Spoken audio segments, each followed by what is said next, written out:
Hello, I'm Grin and welcome to the fourth A Very Grin and Grim Christmas, bringing the year to an end with a bit of holiday cheer. And we've got a pretty big show for you today, with segments consisting of sci-fi minecart, art with Grin, and something that Grim is calling Banjo-Kazooie Nuts and Bolts, which is, I don't know, I suppose some kind of techno-country musical fusion number?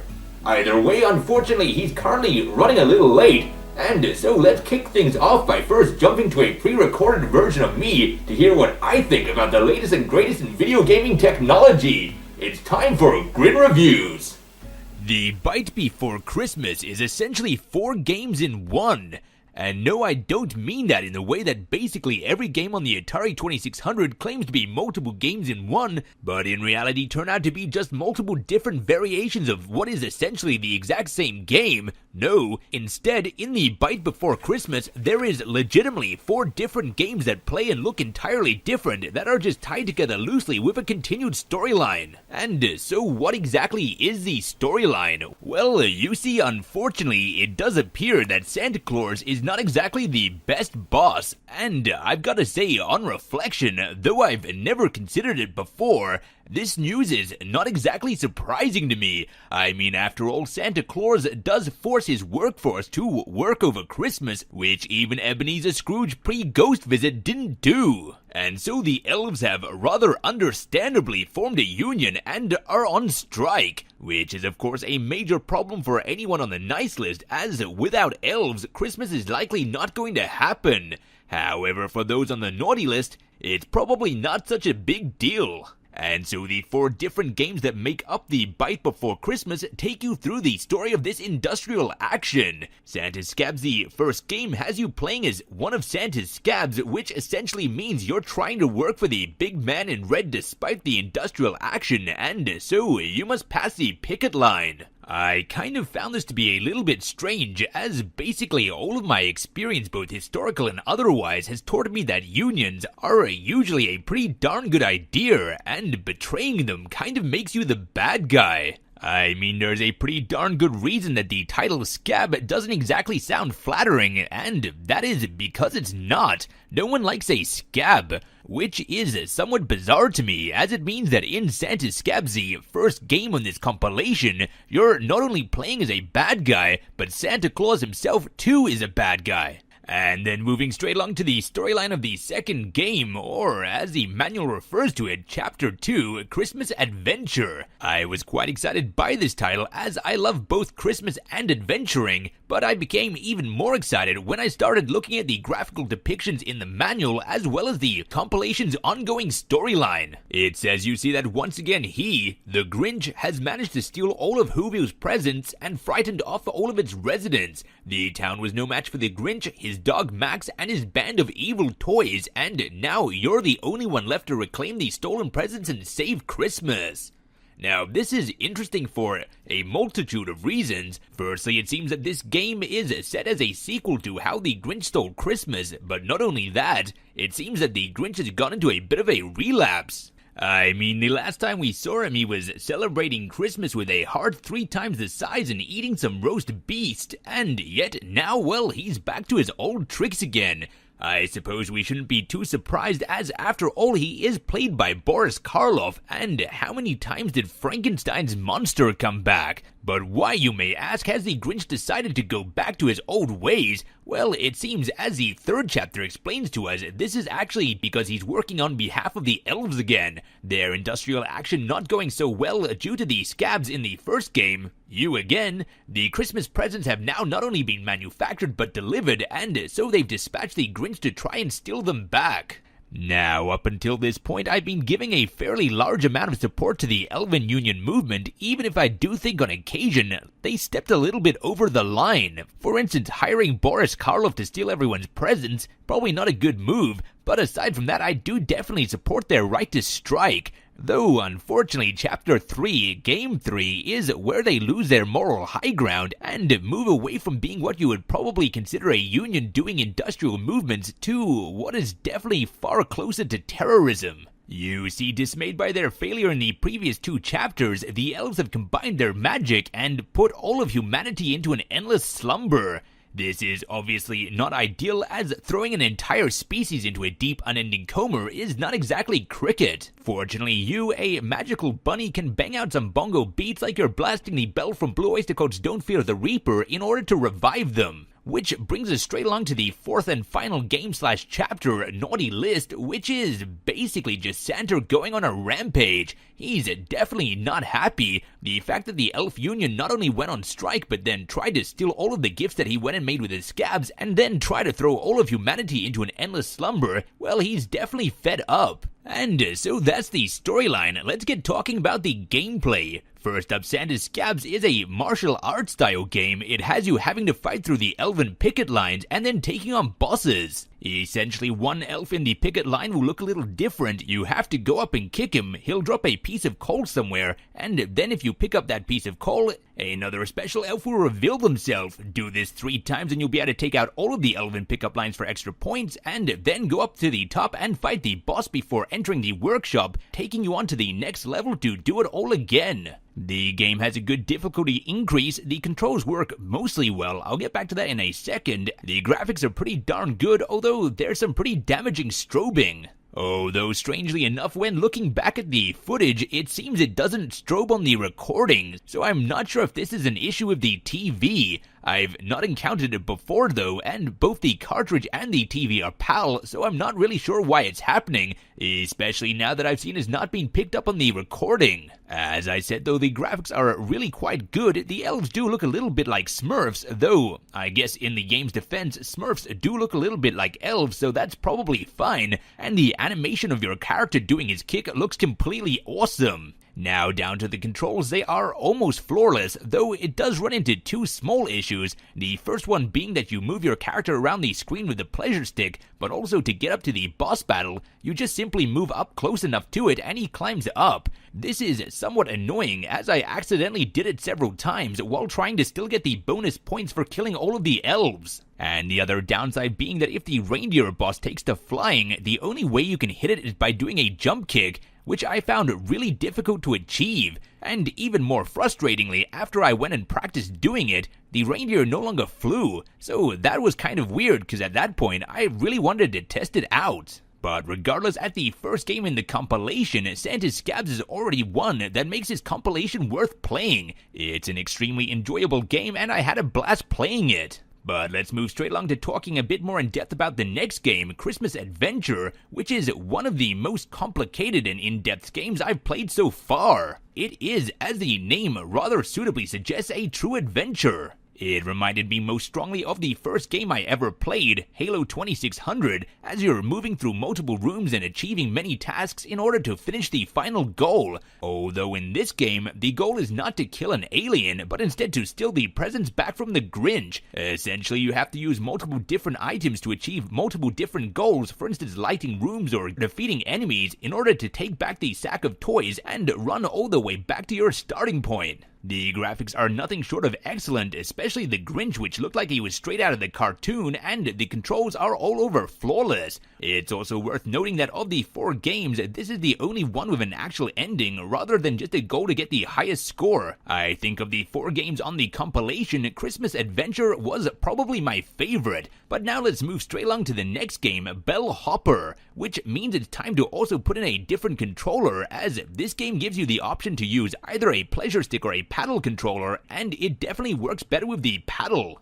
It's probably the most simple game on the cartridge. Simply turn your paddle left or right in order to position your bunny into the bells to bounce him higher, and the more bell bounces you get, the higher your final score will be. Now, while I've said it's probably the most simple game on the cartridge, that's definitely not to its detriment. They've kept it simple, and in doing so have made a very well polished and good looking game that I found to be highly addictive. And while I stand by Christmas Adventure being my favorite game on the cartridge, Bell Hopper is definitely the one I went back to the most. I think the only way they could have improved it is by giving you a bit more of a chance for recovery. If you miss a bell, well, there's really no way to get it back, and you just watch yourself plummet to the ground. It would be good if you could collect items or something that allowed you to hit the red button to give your bunny a bit of a boost in order to save yourself when you miss the mark. But either way, as it stands, it's definitely an enjoyable game. So let's move straight along to the third game, Naughty List. This game is perhaps the most ambitious one on the entire compilation, with destructible buildings and a lot of really cool graphics, though unfortunately I found myself getting more annoyed rather than enjoying this game. You see, the goal of the game is to drop bombs from Santa's sleigh onto the buildings and slowly take them down. After enough hits, the building will be destroyed, and once all the buildings on the screen are destroyed, you move on to the next level. The only problem is that it's so darn precise that if you're out by just a tiny little bit, it does absolutely nothing. As well as this, the game is also rather slow paced, and I just found myself thinking that it would have been far funner if it was a little bit quicker and a little bit less precise. That's not to say it's a bad game, it's just one that I'm not very good at and didn't feel really much of an incentive to get much better at. I'm sure there are definitely people out there with better timing than me that will enjoy it far more, but it's simply not my cup of tea. However, fortunately, it doesn't really have to be, as it's on a compilation cartridge and the other 3 games are definitely up my alley. I would find it hard to believe that anyone would buy this cartridge and not find at least one game that they were into, and would still be surprised if they didn't find a second and maybe even a third. And so if you're looking for 1 to 4 fun Christmas-themed games to play this holiday season, then I highly suggest you head down to your local video store and pick up a copy of the Byte Before Christmas for the Atari 2600. What a well-spoken and entertaining young person, though I suppose it does help that my voice doesn't annoy half of our audience. Speaking of annoying voices, it sounds like Grim is finally set up and ready to do his segment. Hey Grim, how's it going? I hope you have your kazoo ready. Thanks for that, Grin. On the subject of annoying our viewers, you know, last year people were complaining that you were wearing your hat wrong. Oh, really? I wasn't even aware you could wear a hat wrong. How's this? Perfect. Excellent. Well, considering how excited you were by the graphics in A Byte Before Christmas, I think you're really going to get a kick out of this segment. Oh, well, I do apologize, but I actually won't be watching your segment. I've got it set up for Art with Grin, but I hope you have fun with it. Well, I suppose I should have expected that. On with the show. Now that Grin is off drawing and whatnot, it's time to get into this year's Banjo-Kazooie Nuts and Bolts Christmas segment. And unlike last year, I decided that instead of doing a build, I'm instead going to do a bit of a game challenge, which was, in reflection, a major mistake, but much like other Christmas mistakes, like offering to host the family Christmas party despite having absolutely no room or cooking experience, we're going to have to just grit our teeth and plow through.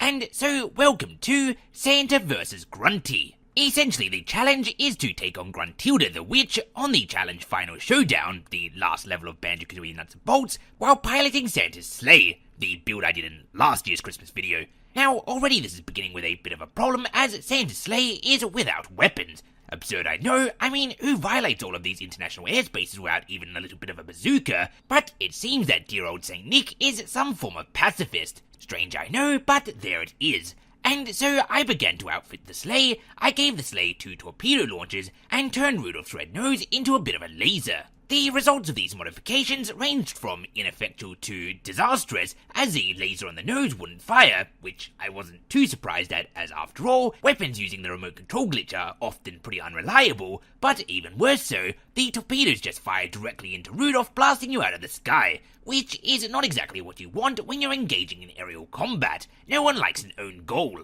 And so back to the drawing board, I got rid of the laser because it was pointless and made the missiles a little bit further away, which was met with mild success. I could sometimes fire while Rudolph was in a climb and not hit him, but I mean, only sometimes not hitting your main means of propulsion is not exactly an ideal benchmark for success. And I know what you're thinking, but Grim, why don't you put the torpedoes underneath the sleigh? That way they shoot underneath Rudolph, lock on the target, and nosedive down, rather than hitting your sleigh. Well, that's a great idea. I wish I had thought of it. Except that I did, and it also didn't work. At this point, my failures were mounting. I only have so much time to record these Christmas videos, and I could definitely feel the deadline approaching. And so, much like a middle-class child who has asked for a pony, an iPad, and a car for Christmas, I quickly learned that I must lower my expectations or be crushed by disappointment. It was time to move the goalpost. I'm no longer aiming to win the final showdown. I'm no longer aiming to beat all of Grunty's vehicles. If I can just get the first one done, preferably within a Trophy Thomas or Jiggy time,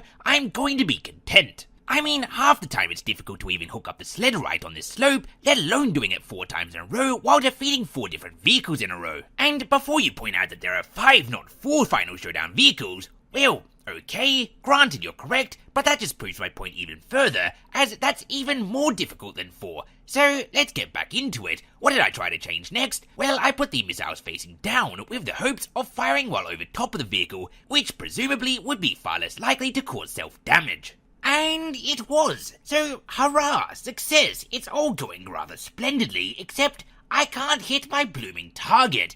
They really don't home as well as I was hoping they would, and further I keep spinning around in circles, so they're not always facing downward anyway.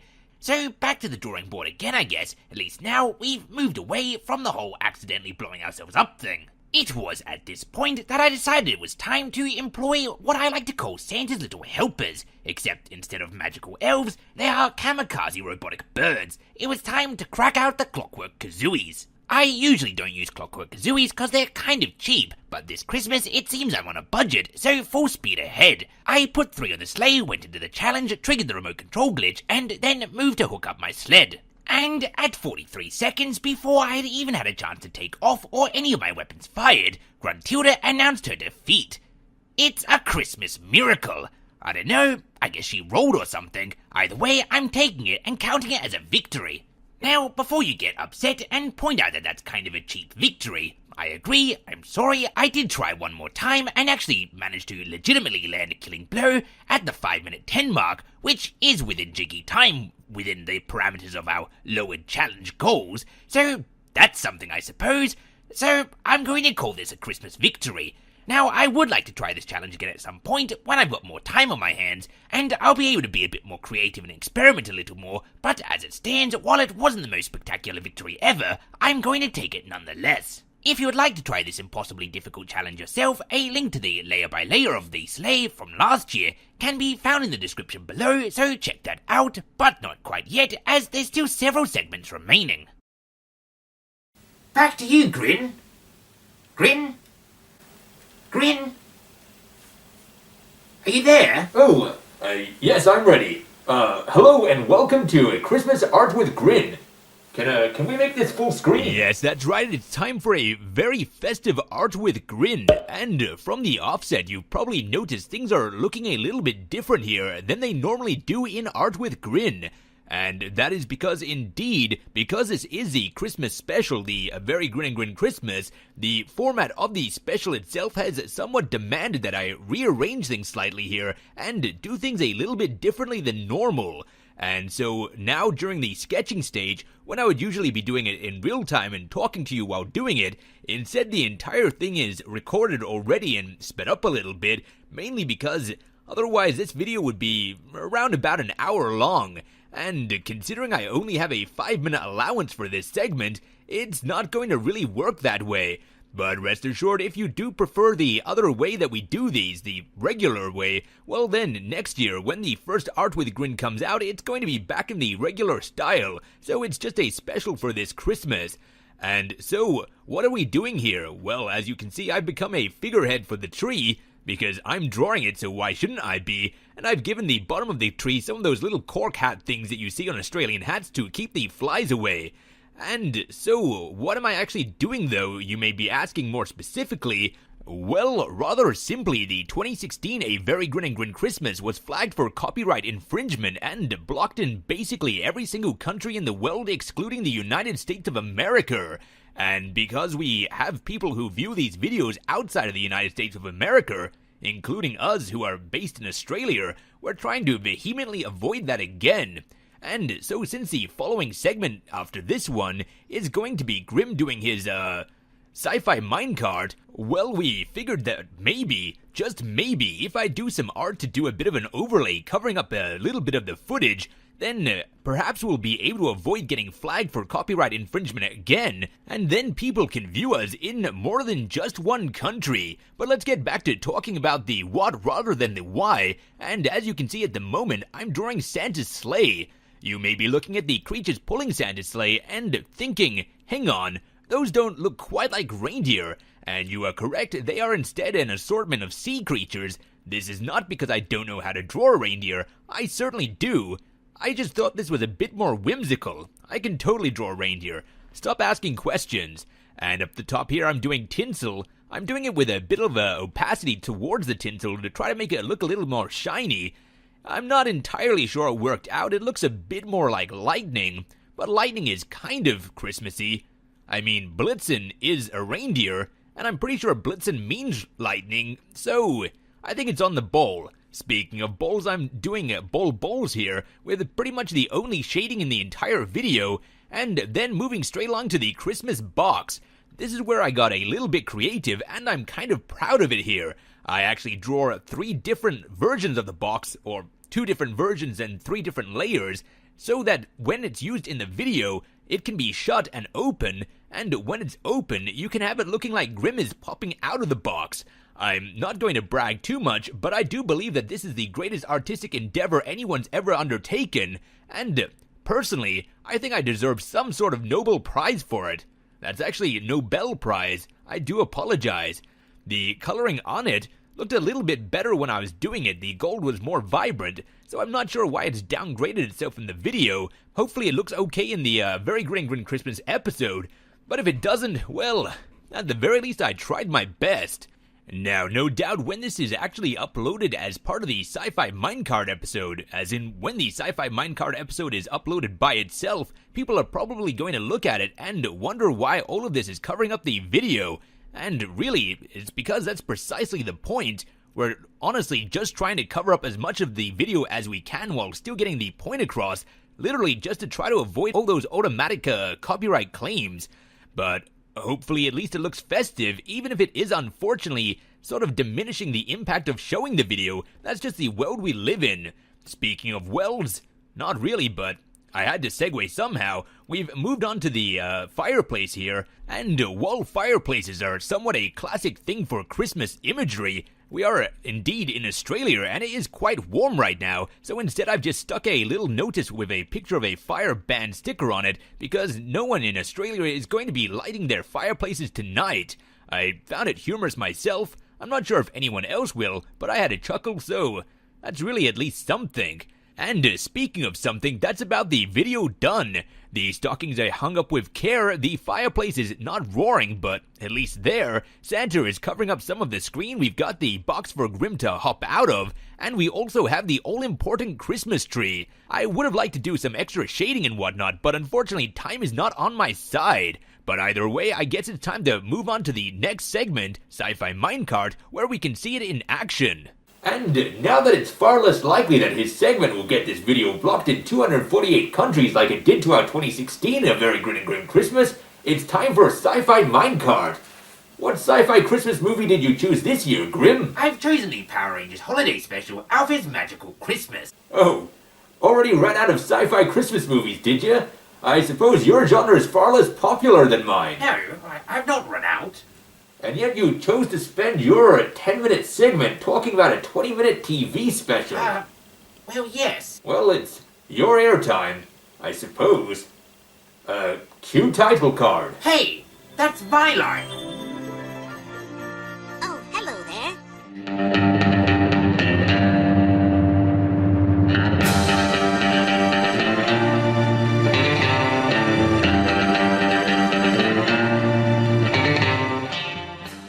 Alfa's Magical Christmas is a 1994 straight-to-VHS Christmas special for the original Mighty Morphin Power Rangers series, and is one of the most bizarre decisions I've ever seen made.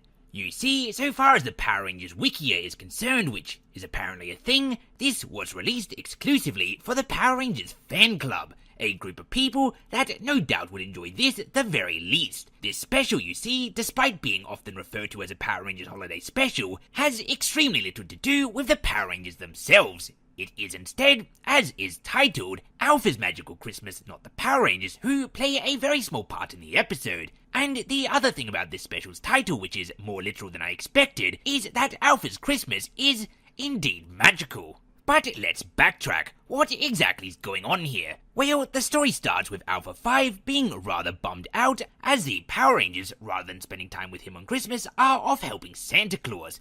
Now, to begin with, Alpha's being a little bit selfish here, as he's running around the command center complaining how lonely he is, and Zordon's probably sitting right there, suddenly realizing that he's simply not good enough company. But let's unpack this even further. The Power Rangers consist of a group of teenagers, and so I'm not really sure why Alpha 5 thinks that were they not with Santa Claus, they would be in the command center rather than off with their families. Regardless, Zordon attempts to console Alpha by showing off his rather specific buttons, the first of which summons a Christmas tree, which is probably only useful once or twice a year. But the second and far more alarming button is the one that summons all of these random children from all over the world from their homes on Christmas Day into the command center so they can keep company this random old interdimensional man and his bizarre lonely robot. Now, granted they did a similar thing to the Power Rangers themselves at the start of the series, but that was because the world was in danger, not because Alpha 5 was having a bit of a blue Christmas. Though it seems Stockholm Syndrome rather quickly kicks in, as all of the children seem to know to immediately give Alpha 5 a hug despite never having seen him before.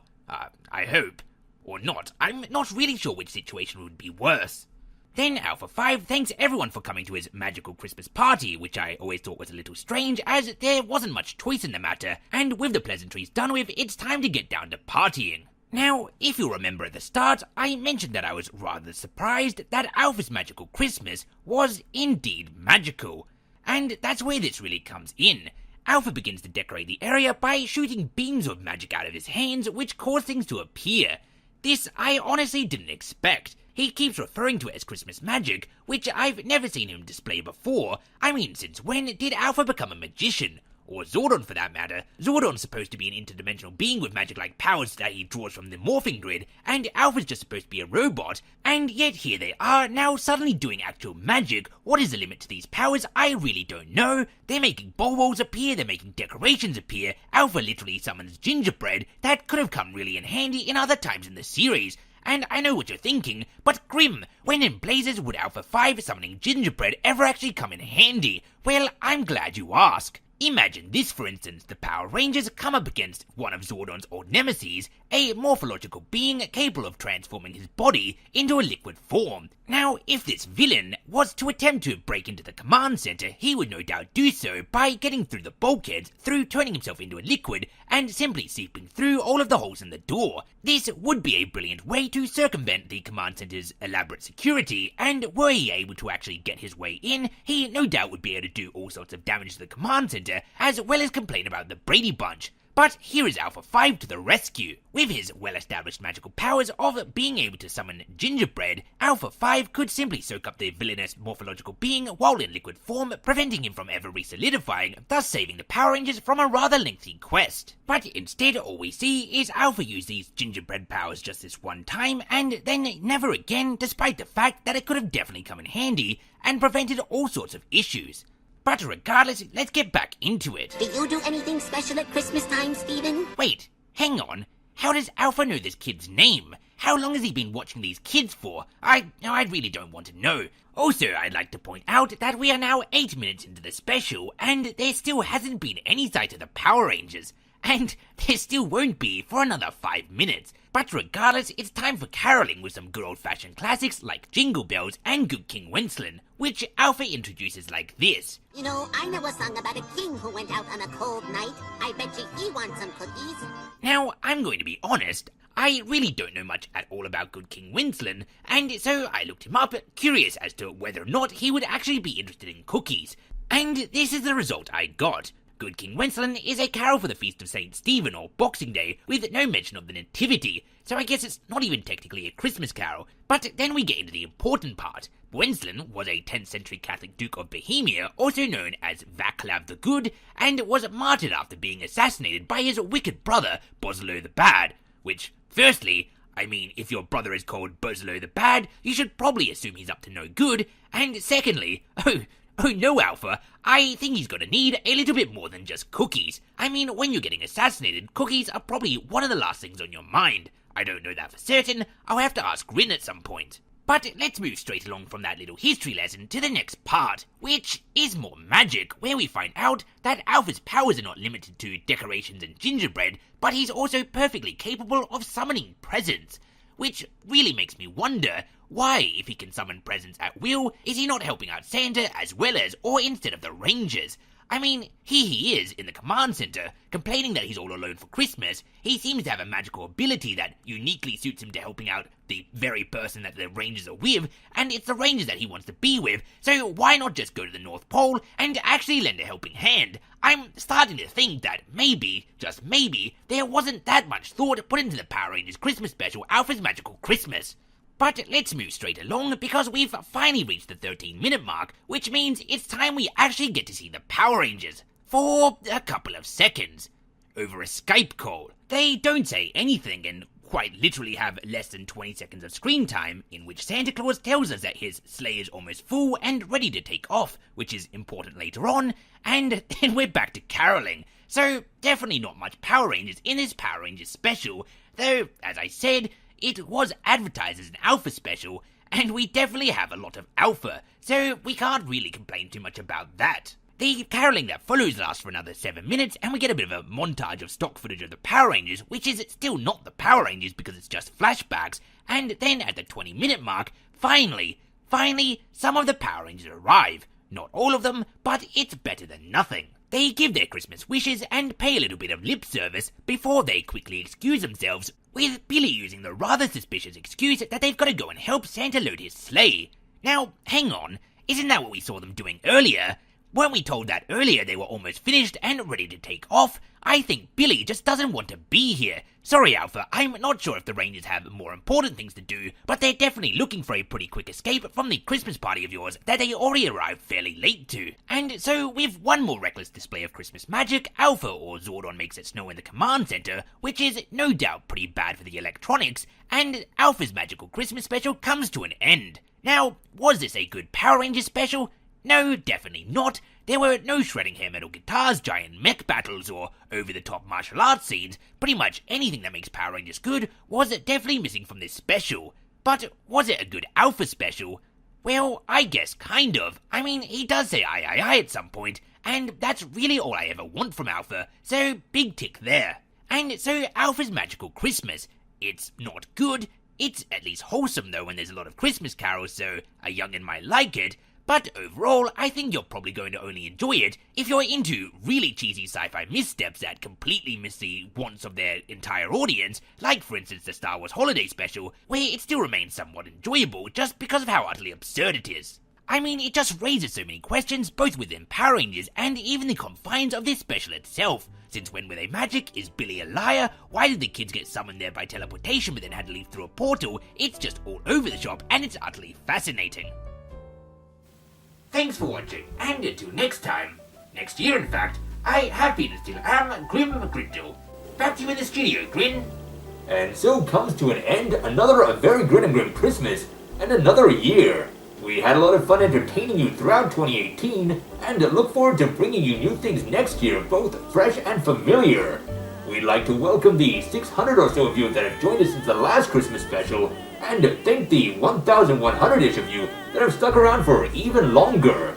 Also, a hello to those of you who have joined Grim on the Channel Grin and Grim Discord, with an extra special thank you to Jacob Seed, Porky Minch, and Chilled, who helped Grim keep things running smoothly there.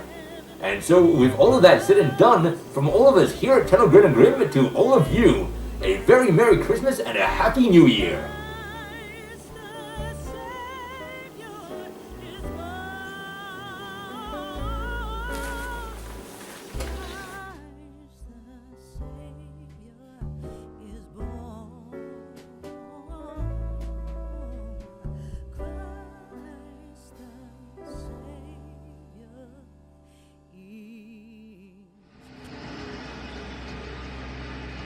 Born